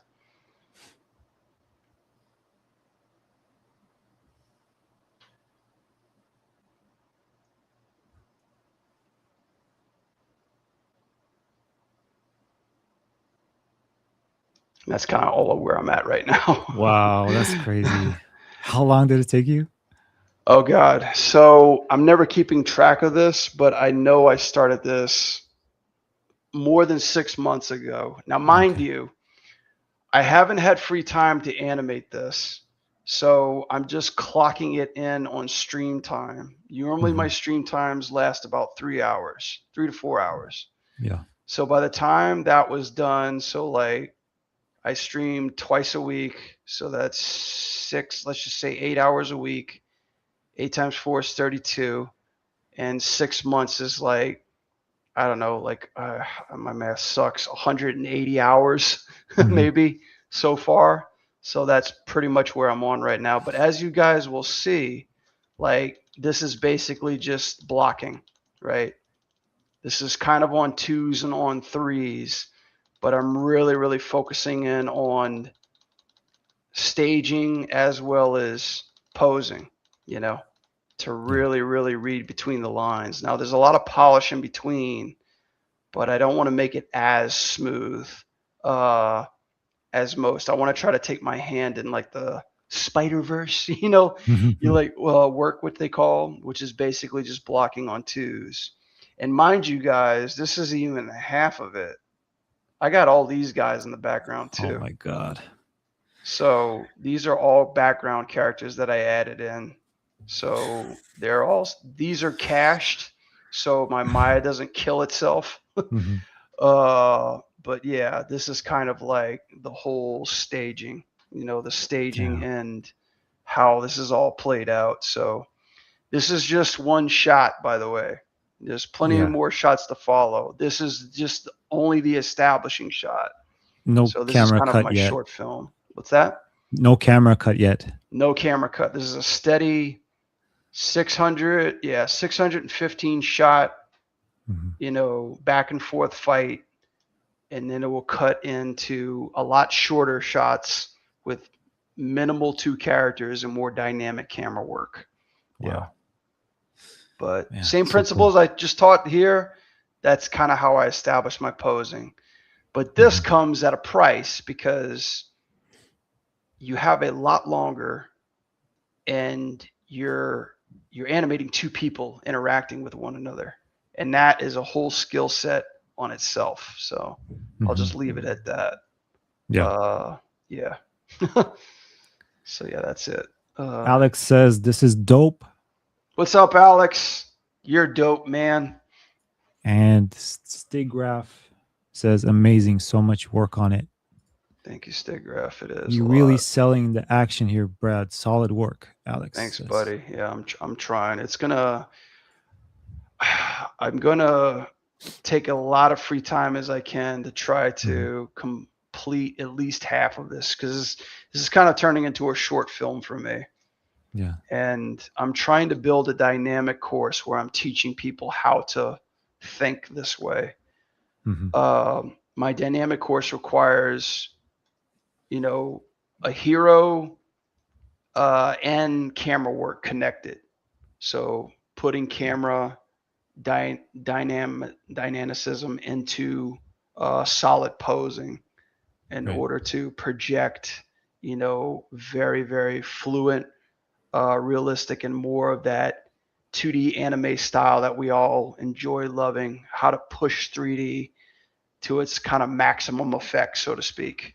You know, and yeah, that's kind of where So I'm is at. that a course that you're actually working on right now, or you have that Yeah, I don't. It's vision? like it's so funny because I was like, "Shut up! Don't tell anybody what you're doing." But yeah, that's kind of like where I want to take what Hmm. I'm doing as far as I animate. It's basic, pure teaching animation basics. Right. And this, I believe, there's not really a course out there that's dabbling into this kind of, Hmm. style of animation or setup or what do I do? There's a few. Like there's a few online kind of like crash courses, but nobody who's really talking about how to sync camera work up with, your the action of your character. And I I see. really love camera work a lot. I Yeah. do a lot of super moves. I do a lot of like when I was on Mortal Kombat, I did a lot of fatalities. I did a lot of super moves. I did a lot of character intros, boss intros, Hmm. and that requires an animator's knowledge of camera work as well too, which a Hmm. lot of people are unaware of. That they come in just thinking that they're animating, but sometimes you're actually expected to do a little bit of camera work. So Right. that's something I'm hoping to kind of put a little bit into a documentation of. Hmm. Here's kind of the setup, here's kind of how you think about composition and framework and shape language, and how the principles of animation attach to beats of your shots and sequence. So it's it's a lot more dimensional than basically just setting up a character for an Yeah. attack. Right. you know, because you're dabbling with screen space. Nice. So yeah, Yeah. Looking forward to it. yeah, most definitely. Because you can trick the let me see if I could show this one to you too. You can trick the spacing of what you're doing through the camera. If we got a little bit of time, I'll show you like a little sneak peek of Yeah. I this have time. thing. Okay, just really quick. This is so I'm working on a small, helping a couple friends of mine working on a small game called Combo Devils, Hmm. and the Kickstarter is up. It's fully funded, but we're also kind of like in the fighting game scene. And for this one particular shot, let's see. So this is a character called Achilles, and this is his intro.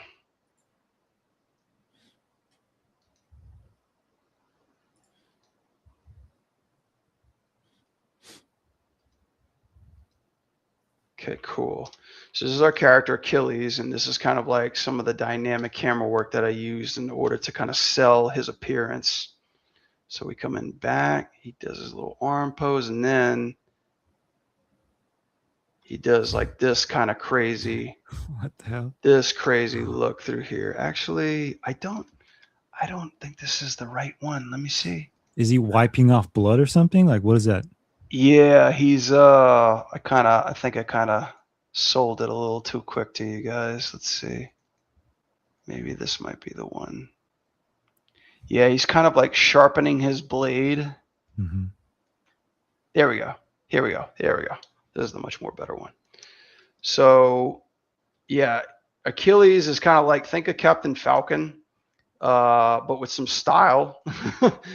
And yeah, when we introduce him, this is his main horn, like almost like a razor blade and attack. And I think let me get rid of these two guys really quick. I don't know how I set this scene up. That's another thing too. So this is the introduction to his weapon, and then you see like this quick pull out, you know, kind of like blade sharpening technique. He's just sharpening his blade, right? And you're seeing this thing really dynamically pull out, right? But when Mhm. you take the camera, but when you put this in 3D, this is essentially what you're seeing. So this is the camera right through here, right? Right there, right in front of the blade. And this is basically all he's doing. That's it. So this is what we're not showing you.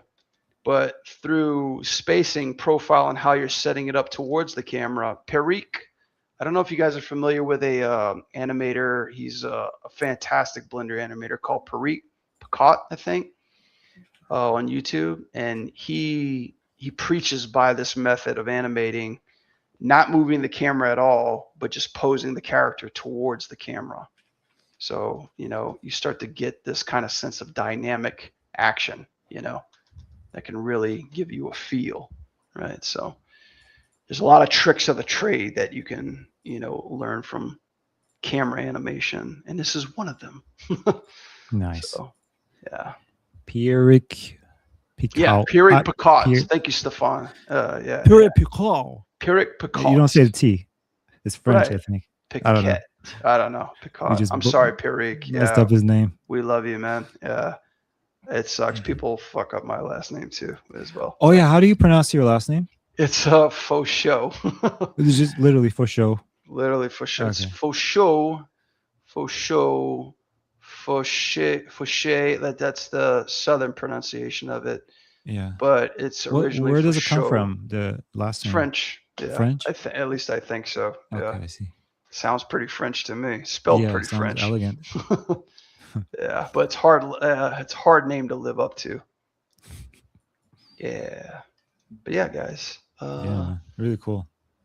Yeah. So that's about it. Yeah. Yeah, you guys have any questions? You can type it in, and then if not, we'll just end it soon. Yeah. Yeah. No, it's kind of like harkening back just to the style, like when like every time that I even start animating or get assigned an animation, or like I'm doing right now to my 9 to 5, working with like almost bigger than life characters, it's always Malcolm Pierce in the back of my head, you know, like talking about how posing is foundational, how really, really bending and selling, even breaking a character too, and finding that golden pose, as Eric Goldberg used to say, like back in the day, they called them golden poses. Go to So poses. the head animator would draw them, and then the in-betweeners would take them and fill in the in-betweens. Those are the storytelling parts. Hmm. Um, so yeah, I mean that's basically kind of what I try to do to my animation, and keep it up to par. Yeah. Alex says Brad's understanding of camera work and character presentation is really top tier. Thank you. Nice. Appreciate that. Malcolm Bless your Malcolm heart. Pierce. This is him, I think. Yeah. Yeah, that's right. Yeah. Yeah. Yeah. Malcolm Does he Pierce. still teach, by the way? I don't think so. But he does. He made his directorial debut on Disney Plus. He worked on a short, I think, called. Let me see. Was it Versa or Mana or something like that? Hmm. Uh, yeah. He's Versa. Yeah, that's it. Versa. So it's on Disney Plus. And if you guys go watch that, you could tell his blueprints all over it, because it's a simple story about a couple, but like you could see time and dedication is just in the most simplistic of posing, and Mhm. storytelling. I think it's a dance number too, so there's a lot of movement, a lot of grace and stuff like that too as well. But yeah, Malcolm, if you're out there, I don't know, I haven't, or if you even bother to see this, thank you for everything, dude. Like he's on another level Yeah. when it comes to finding posing and animation for sure. Hmm. Yeah, Cool, man. yeah. All right. So I don't think we have any questions. Yeah. Thanks for doing this. No problem, dude. Yeah. Yeah, no, thanks for reaching out. Hmm. Look forward to collabing with you in the further. Maybe I could have you on my podcast or my Let's do it. stream too as well. So, Let's do it. that's I'm looking forward to getting more on social media this year, and putting more, tutorials and more kind of like um, more animating, if I can. So Yeah. it's really fun doing this kind of stuff, and hope you guys enjoyed it. Hope you guys Yeah. got something out of it. For sure. Akash says, For thank show. you for show. There you go. All right. I'm going to end it here. Very All right, guys. informative. I hope the street. Yeah, I'm going to keep it. I'm not going to delete it. Thank you. All right. Let's end it. See you guys. All right. Later, guys.